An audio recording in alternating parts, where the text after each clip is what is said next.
And I'm posting on my phone. Like, I don't know. I already posted everything. But it keeps recording, right? It keeps publishing papers. Yes, it keeps recording. It just makes a new video each time. That's fine. Yeah. Alright, cool. You have to like be focused. Alright, so people could sit down in their seats. We're ready to get started for the second lecture today.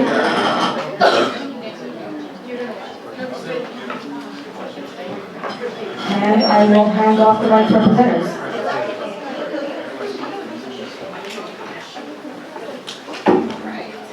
Well, welcome again. I just want to remind you guys that actually there is a space set up in the library for Barbara during the break to be interviewing. Where is it? Barry 178K. Barry 178K. So,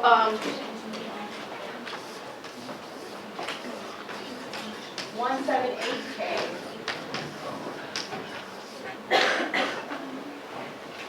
well, thank you so much. For me, it's a real pleasure to be here because I have been here.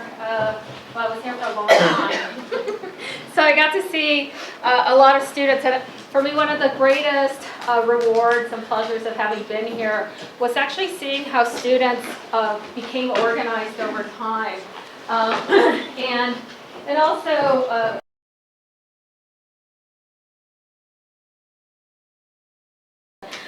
Earlier attempts at organizing just weren't as successful.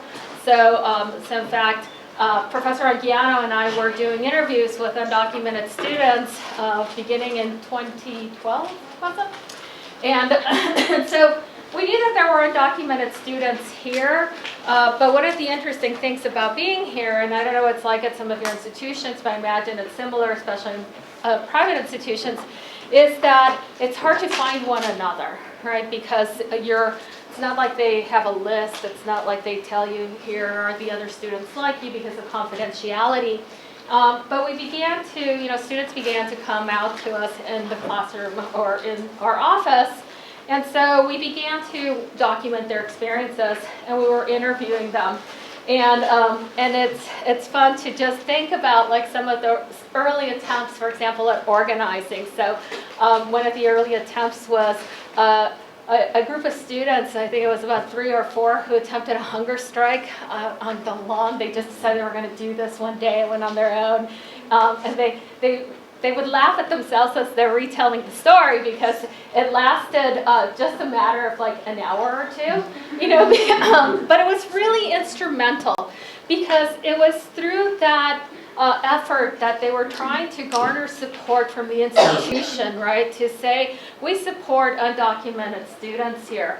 And so it really was a learning and growing experience. And I think, and one of the people is Eduardo Nájera, who actually is one of Dartmouth's co-fired group, the co-founder, right? So that was really important, right? And so from then, you see, like, it really sort of got the fire in the belly going, right? And so from there, it's kind of been an exponential growth, and a lot of, I think, a lot of growing pains along the way as well. So what I'm going to talk about is this idea of inclusivity and how to create a more inclusive institution and really thinking through it. But a lot of my impetus or for doing so, right, and the inspiration is from the lessons I've learned along with Professor Anguiano from working with our undocumented students and what they've told us as we interviewed them. Now, I should also tell you that when we began these interviews, it was also at that cusp where, DACA wasn't yet possible for everyone. And so we had one student that was, because she was the, and some of them were in transition, but one of our students here was actually the first student who got DACA, right, in the nation. And so we learned through her as well. So at that moment, there was a lot of need, and there still is a lot of need here. So let me go through it and just talk then about what we've learned.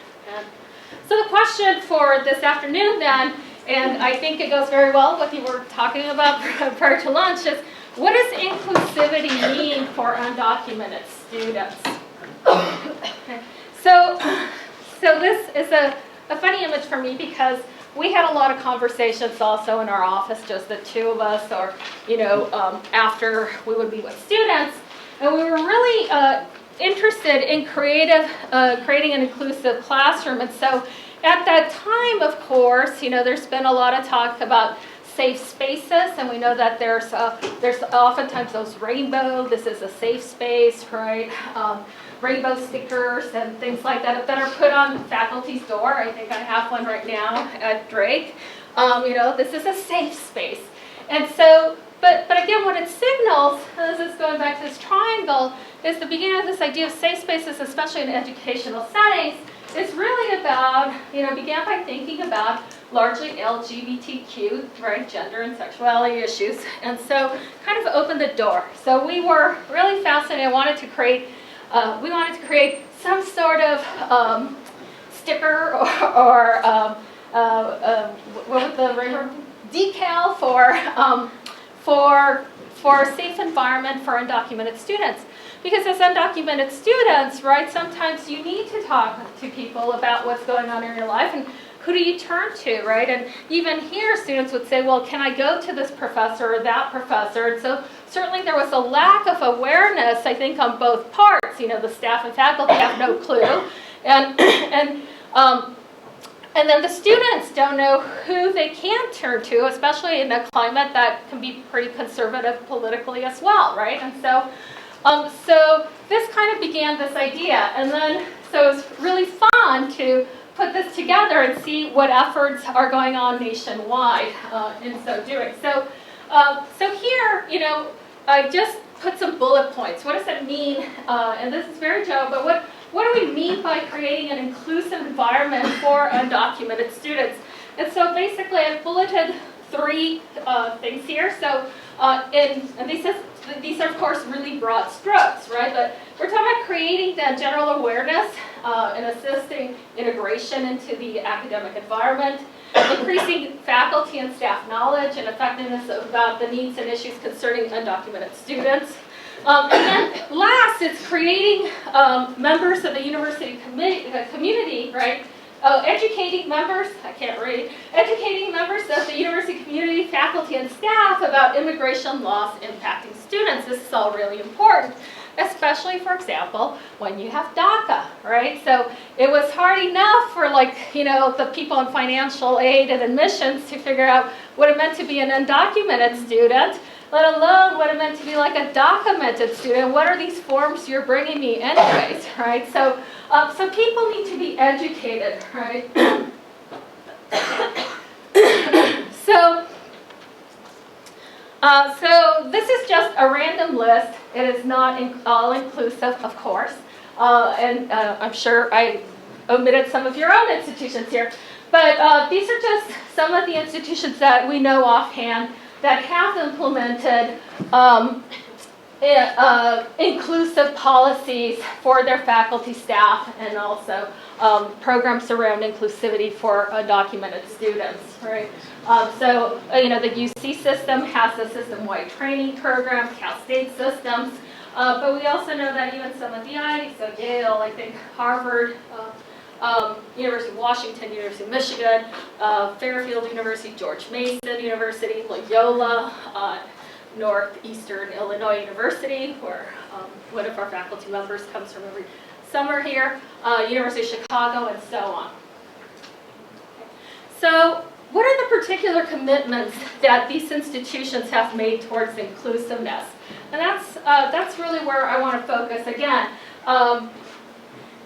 There are many different kinds of programs and commitments that institutions made. So this is just touching again on several. I'm laughing because it's about 15 that I've outlined, but there are many more, okay? So let's hope we can get through them. And the idea is that they happen at all these kinds of levels, right? So there are institutional practices, there are, we can think of inclusiveness in terms of financial resources, student support services, physical space, right? student programming, and then also incapacitating staff, right, regards these issues. And the idea is, of course, that that all of these, that we should be doing stuff at all of these levels to achieve a holistic, sort of inclusive environment for students. So let's begin with institutional practices, because I think this is really important, right? So what do we mean by institutional practices here, right? And I think here, and how can they show support for students? And so we're really thinking about, when we think about institutions, we're thinking about policies, we're thinking about also institutional practices and how we might shape those as well. So anything from admissions to financial aid, right, is really important. Health services, to think about those services as well. And also the message just in general that we're sending to our students. So another thing that we think about is, things like the web page, right, and how welcoming that might be or may not be for our students. So, but I think that here, what I outlined are two examples of commitment from presidents. This is really important. If we're going to get support from our faculty, from our staff, from our students, then we need to get support from on top, right? And so this is one of the things that we saw early on. So when those students did that hunger strike that I talked about, one of the things that they wanted to demand was that President Kim at the time, right, make a public announcement of support. And they were asking that he do so at convocation, and I don't remember, do you remember, Doug? Was it like graduation maybe? Yeah. And at graduation. Convocation, he made a statement. And so he did make a statement, and it also did, I think they also wanted like a written letter sent. And I don't think he ever said that, but yet he did express support, right? Of course, kind of like DACA and Obama, one administration gives support, the next administration, you never know, but it's really important then to continue to do that, right? And so these are examples then of institutions who have given that, right? Because if the administration on top, if the president, right, is supportive and is encouraging everyone below, right, the entire community to support undocumented students, right, then it's really going to have a different kind of reception, right, than if you don't get that. So, so this is really important. So this is one level of support. And so it's University of Chicago over here.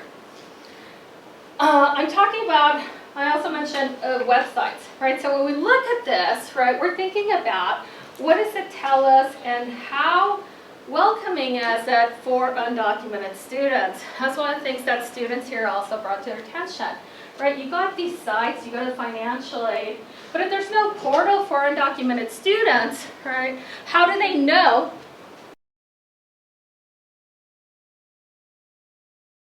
health page? How do you know what you can access or how you do that?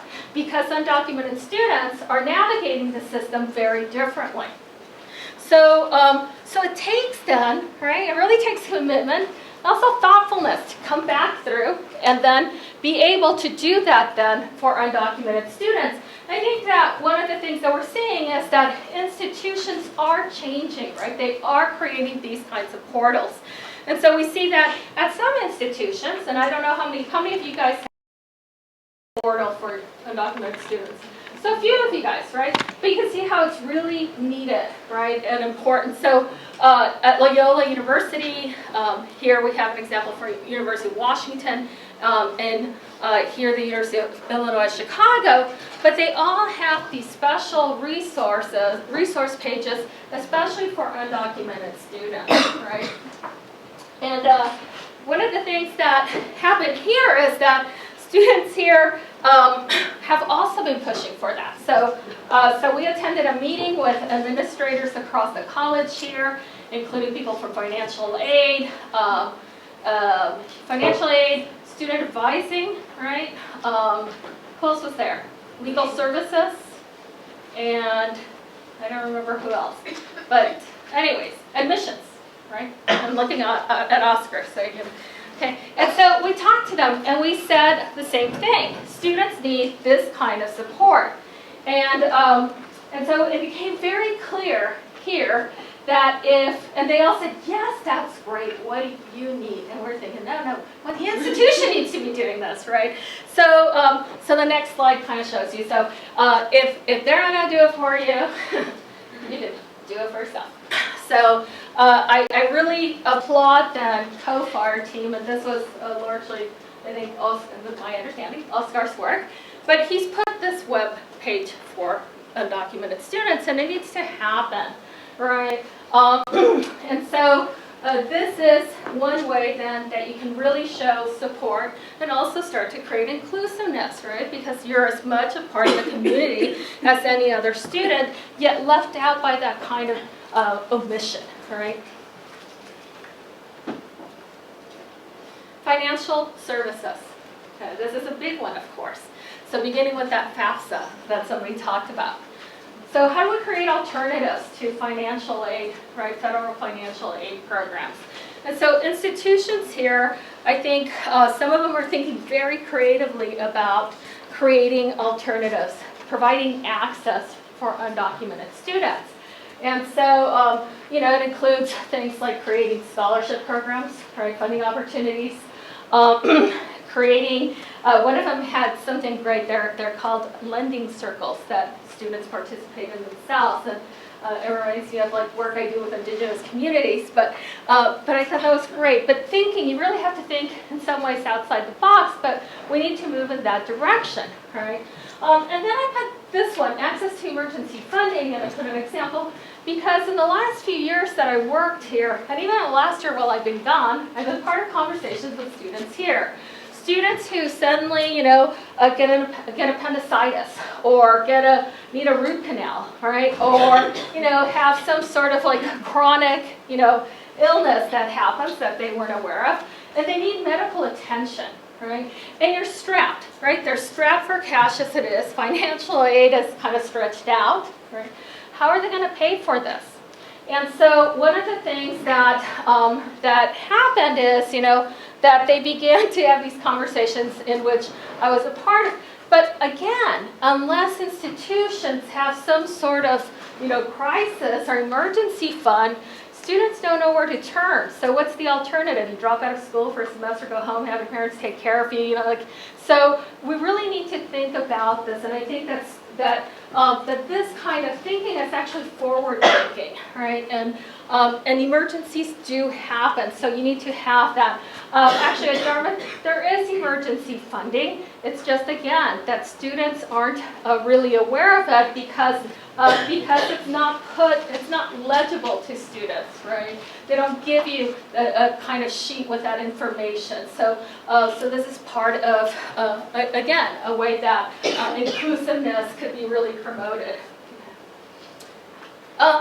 Staff support, and I think this was kind of self-evident in some ways, but we need to educate the staff, right, around issues of immigration, around issues of DACA and the special needs and situation of undocumented students, because one of the things that we saw is that faculty, but also staff in particular, were really lacking information and awareness around these issues. And more frustrating for the students was the fact that that it seemed like from year to year they were going to the same people or different people and having to explain their situation over and over and over again. So it doesn't seem very efficient to do that, right? So I think that a more efficacious way would be to actually train the staff so that they understand the particularities of, for example, DACA. They understand what these papers are, right? So rather than staring at them and telling you they don't know what to do with that, right? And sort of pushing you down the line, is that they, you know, that through this kind of training, they will actually be equipped to work with you and help you. This was a big one. And it's one of my pet peeves, but okay. So you have to go to DACA and then you have to pay, right? So this is not linked to financial, but support.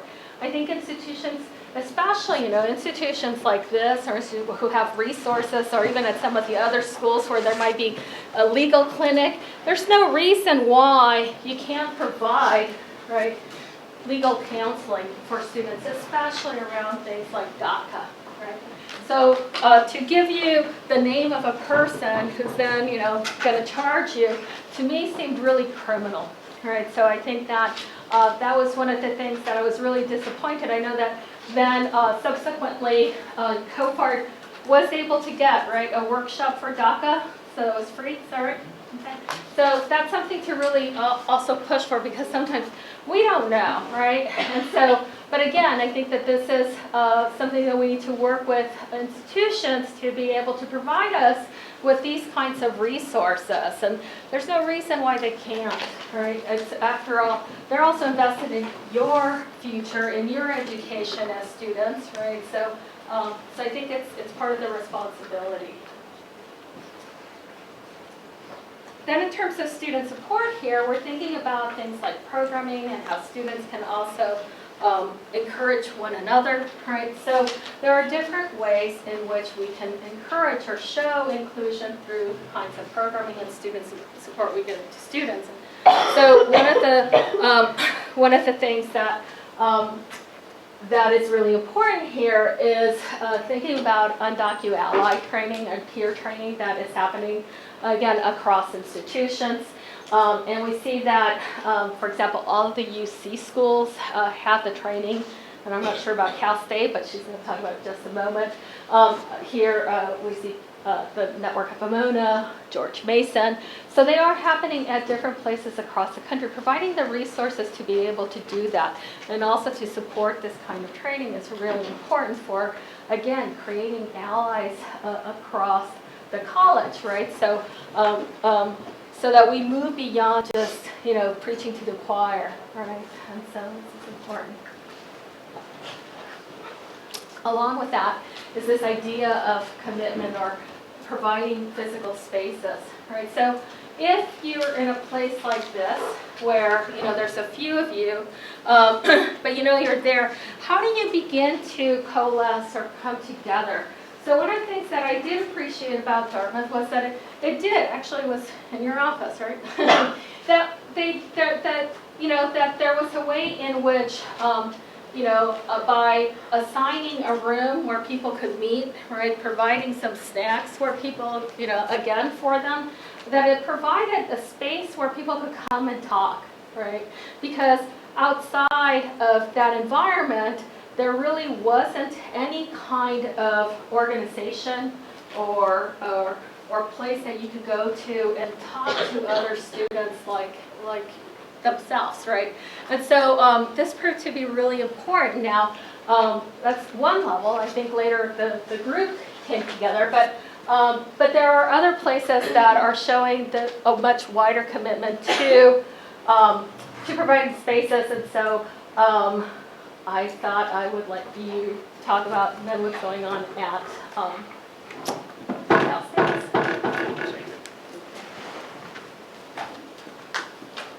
Is everyone enjoying how the cold is keeping you up and alert and awake? I did want to take a couple moments to bring in my perspective. I've struggled with this dichotomy of being both a scholar and an activist, and so I've had the sheer pleasure of being able to see those dynamics of activism at different institutions, starting with the University of New Mexico, and then as Professor Donna has spoken about at Dartmouth. But I'm now at an institution that has been pretty progressive and at the forefront of offering the type of services that we see are really helpful in terms of institutionalizing the type of support that you had conversations about during lunch. And so in discussing that, I did want to bring to your attention the Titan Dreamers Resource Center, because this is a really new endeavor that just kicked off last year. And so in looking at the robust amount of different activist practices that are possible, that particular activism led to the university actually financially supporting it and creating a space much like you would have like you may have in your campuses, but that don't necessarily focus on immigrant undocumented rights. So the Titan Dreamers Resource Center is designed to provide undocumented students with academic, emotional support, referrals to financial assistance, information on programs and services designed to improve retention and graduation rates, and to have as many of you shared, are looking for, and whether where your schools are at with this, that can be different because it's this idea of having a comforting environment where students can connect with one another. So they have is it bi-monthly or monthly meetings where folks actually continue this month's program. It's called Undocumented and Unafraid, and the theme allows for folks to come in, those Tuesdays and actually have these very strategized conversations so that they can make sure that they're bringing that type of mentoring and support that's necessary.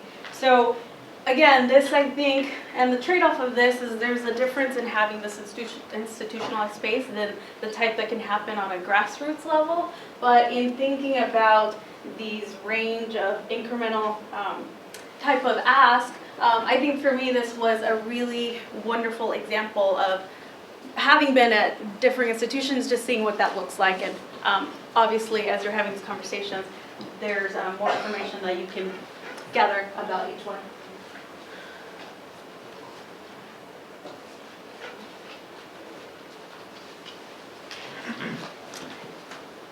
So student programming again. So the other ways to support the kind of student programming that is happening on campus. So how do we do that? So I really like this idea of, again, sharing information. How do you find out about different kinds of campuses and whether they're going to be open to you coming to them as a documented or undocumented student? I'm actually now at Drake where there's one undocumented student on campus. There was one last year that graduated. But in hearing their stories, they talk about the fact that they just had no clue. And so what they did is they started calling up campuses locally. And Drake, because it's private, was one of the institutions that would allow them to go and attend, right?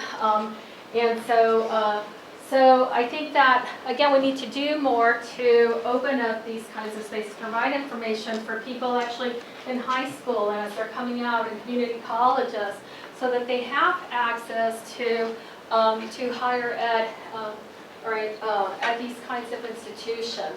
And so one of the great things that I like then is thinking about implementing and hosting then orientations for undocumented students.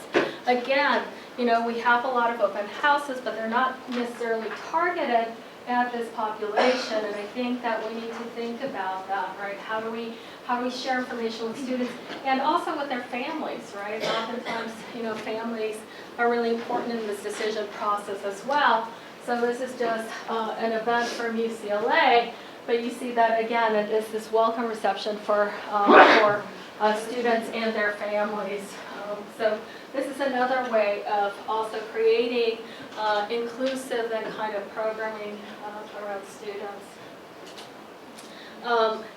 Another way to think about this, or you can do this by, and that the institutions could do is also encourage then students coming together, right? Creating these kinds of groups. So it's interesting, I found this site again from George Mason, but it is basically, it's a what do you call it? And I can't think of, secured website where people can have like exchanges back and forth, so with each other. But I've seen the difference that actually just having a group can make here as well. And so I tell you, one of the reasons that you guys are here this year is precisely because this group has organized, and I think it's really been challenging. The administration is very committed to making a change. But again, they needed to come to sort of that moment in time where people could come together, where there was enough support that they also felt that they could have this sort of safe space where they could, from which they could work. And this is thinking about, again, institutional practices. So these are, again, just some of the ways. There are many more I'm sure you guys can think of and probably talk about in your session. But I wanted to end back with this one, this part of our talk, because I think, there's other ways that faculty and institutions can support you. And so November 12th is actually National Educators Coming Out Day. And so Go back to your institutions, talk to faculty that you know are supportive. See if they'll support you in this effort. And I think that institutions could really be forward in thinking, and if they encourage their faculty to also do this, think about institutional support. If a university commits, right, and asks their faculty to participate in this, this really sends a really strong message, right? So to the students, to the community, to the politicians out there, and so funders, and so and this could really be a great impetus for change. So I wanted to have us think about that. So I know we're moving really quickly through these, but I'm doing that also because I wanted everyone to have time to do one more activity. So I'll let Professor Argiano lead us through the activity. I'll move forward. And I did want to say about this previous one really quickly. United We Dream has a great website. So a lot of what I think is important in thinking about coalition building is trying not to reinvent the wheel. So taking the ideas from other groups, I think, has been a really fantastic discussion that I was able to see happen prior to lunch. And that was also getting ideas from what are other people doing and how can we learn from those efforts. I thought it would be beneficial for us, especially because I see some of the lunch slump energy happening. So we're going to get some movement in here so folks can get re-energized. We are focusing on a topic all day, but I want you to keep the level of enthusiasm, motivation, because that energy is what's going to carry you to implement this stuff. So rather than working with other folks like you did in the previous session, we are going to have you all chat with folks from your own respective campuses. So yes, you have opportunities to do that when you drive back, but we want to have this be a pointed discussion for you to think about based on all of the levels, because activism happens incrementally and folks are on that continuum in very different places. Where y'all are at, we would like you to spend some of that time in discussion in the time we have together. We're going to only divvy it up for about 15 minutes and then try to come up. You address the challenges. Yes, we know those exist. There's commonalities there. But we want you to think about what are the prioritized 3 elements that you think would be most beneficial to your respective campuses leaving this conference, right? Because we're wanting to not just give you the challenges and the possibilities, but also the resources. And it's much easier to identify said resources once you have a plan of action. And so that is going to be what we're going to ask for folks to do right now is, are you sitting by folks from your institution already? No? Okay, some yes and no. Ideally, what I'm going to have you all do is then stand up just to get some blood flowing. And if you aren't seated with the folks that you came with, go ahead and if you can stay in this room, but cluster up around down here. So just move around so that you're not sitting awkwardly talking to somebody from behind them. If you came from an institution and you're on your own, go ahead and cluster up a little bit. And then we're going to continue our discussion following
But I think like because it's an issue that does powers the lives of people, I always bring up constantly something to class. Since there's a chance to talk about it.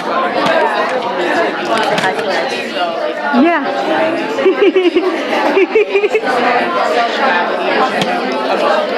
but like those are things that like we as patients really figure out the best to that the lives are trying to get instead of trying to stuff on their we watch something like faculty and staff, why not to how they're already like to get because they're already like the alliance is already built already we've got the students, we've got the principals involved, we have a lot of people who are on the alliance. Let's ride that. Like if that's something that like I'll bring up to like conversation that like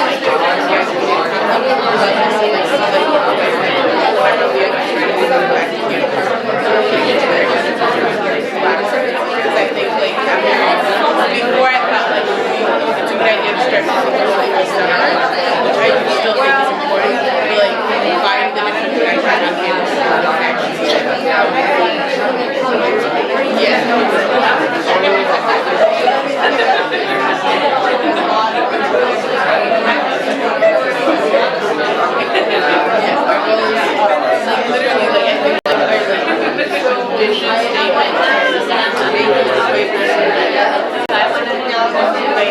it's something better for me because I did it.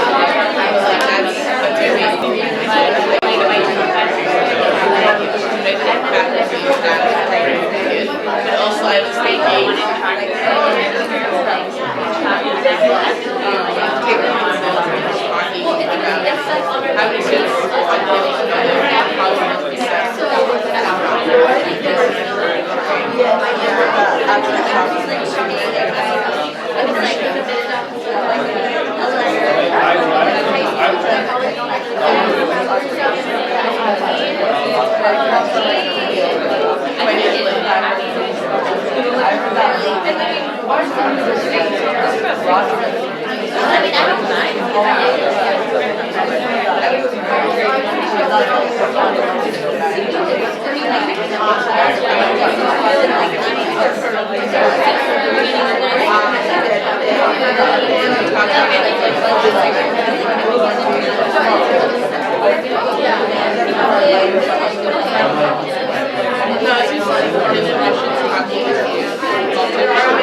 kids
And then, we were thinking about doing an orientation workshop for first year students.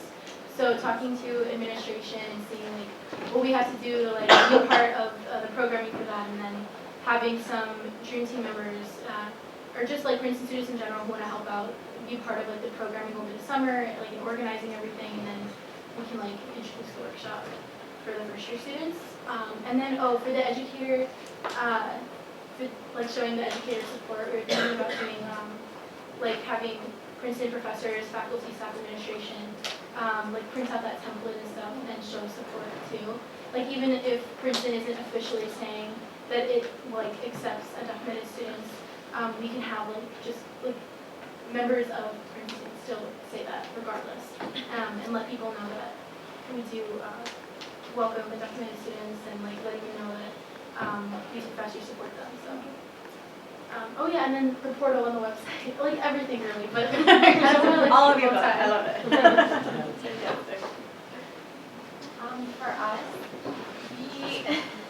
like Princeton, we just saw everything. We're like, we need to do all of that.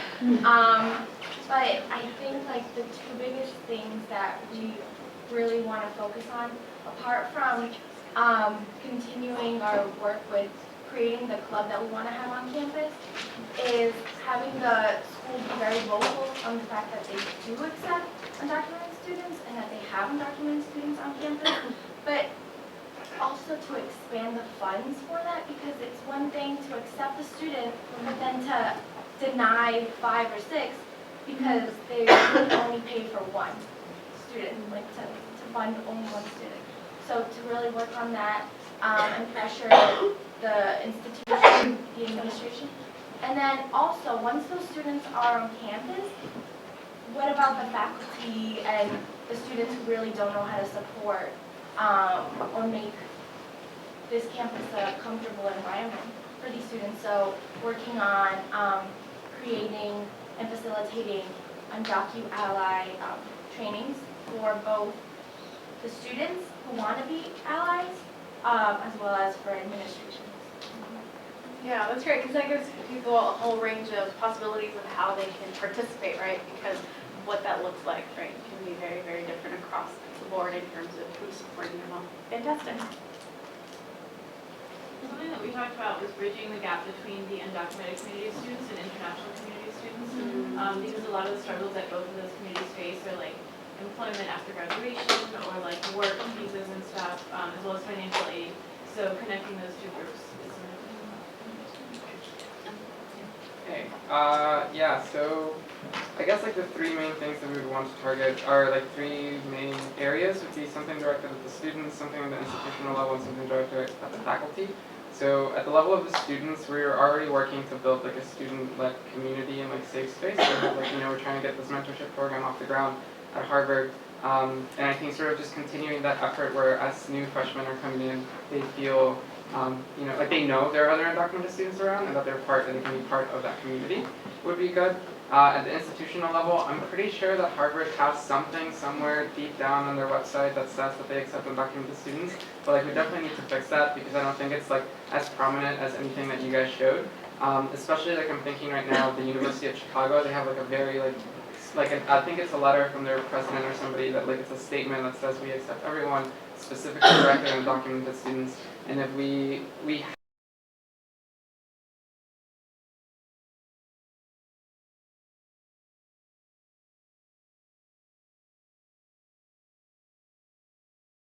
And then on the faculty side, we sort of tried this a few years back. It was like sort of doing trainings, like you mentioned, for. We didn't do it for the faculty. We did it for this thing. We have like proctors, like they're like resident deans, I guess, or like house tutors, that kind of stuff, so that they're aware of the issue, so that when a student goes and like tells them like I'm undocumented, so I can't study or something like that, they'll at least know what it is. So continue those trainings, and with that idea, taking, I think UPenn mentioned this at some point where they have like stickers or some sort of thing that they like give out so they can be plastered all over people's offices, and then you can walk in and sort of like, oh, this is like undocu friendly or like ally friendly or something like that with the butterflies. Like I think so that's actually what those are. Yeah, so having that at Harvard would also be really beneficial, just because like somebody recently was just telling me how they like are trying to like they don't know how to approach a professor about a program that they want to participate in, because it's like not, like, how do you tell them like, oh, actually, like I want to travel abroad, but I have to go through this like extra, like, you know, advanced parole process in order to do it. And sort of like being able to, like, if you walk into their office and you see this sticker, then you know like, oh, they're aware of this issue, so like maybe be more open to discuss it.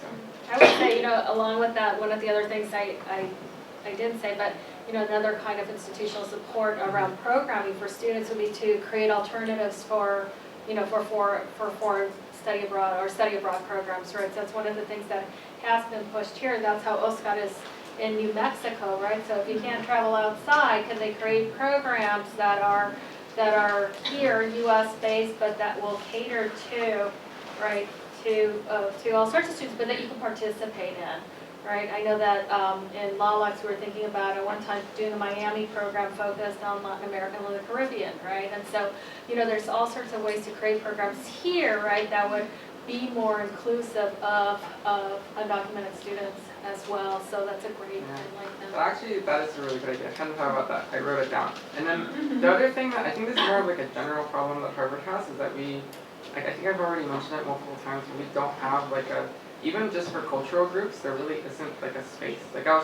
staying at the LALAX house this time around. I'm like, oh, this is actually like giving students at least the option to like have this as something that they can access.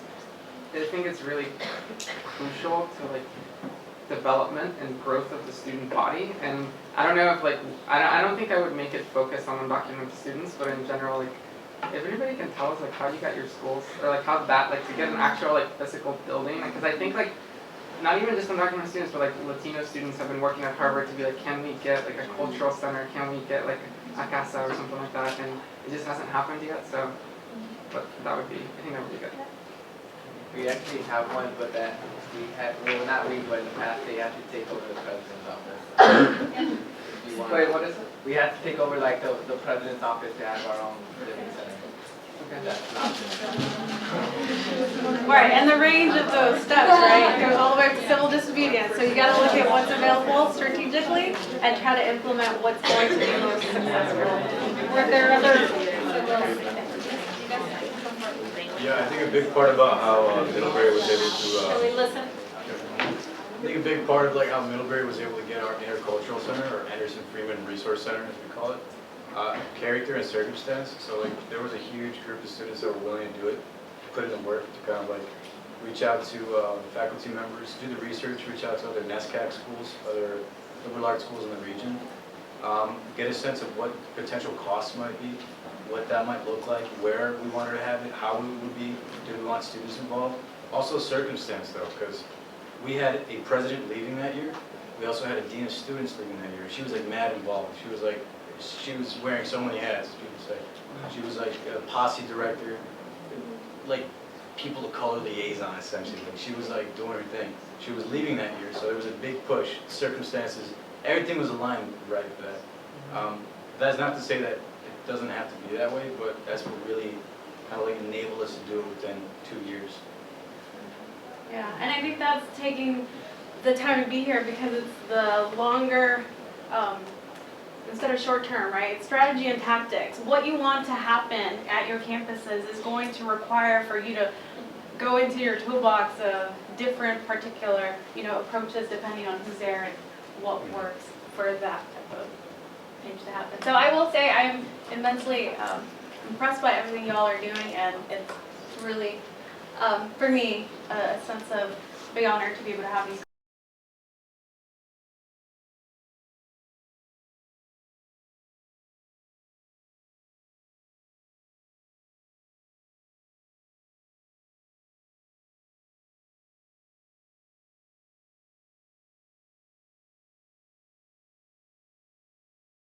Thinking about what that means for you guys, I think take it back and really think about what that would mean for you guys on your campus. That's really important, and then beginning to take those steps. I like the idea, even for you guys, where you're saying, okay, let's see who of our faculty will volunteer to do this. Then that tells you like, oh, here are some of those allies we can go to, but there's got to be a way in which we begin to identify one, each other, but also like our allies across the institution, right? It's so important. Otherwise, we remain isolated, and then it's really hard to then make these kinds of changes. And so hopefully you've at least been inspired by different kinds of possibilities for moving forward and taking back those ideas to your institution. And I just wish you guys tremendous luck, and I feel very honored to have been here. So thank you.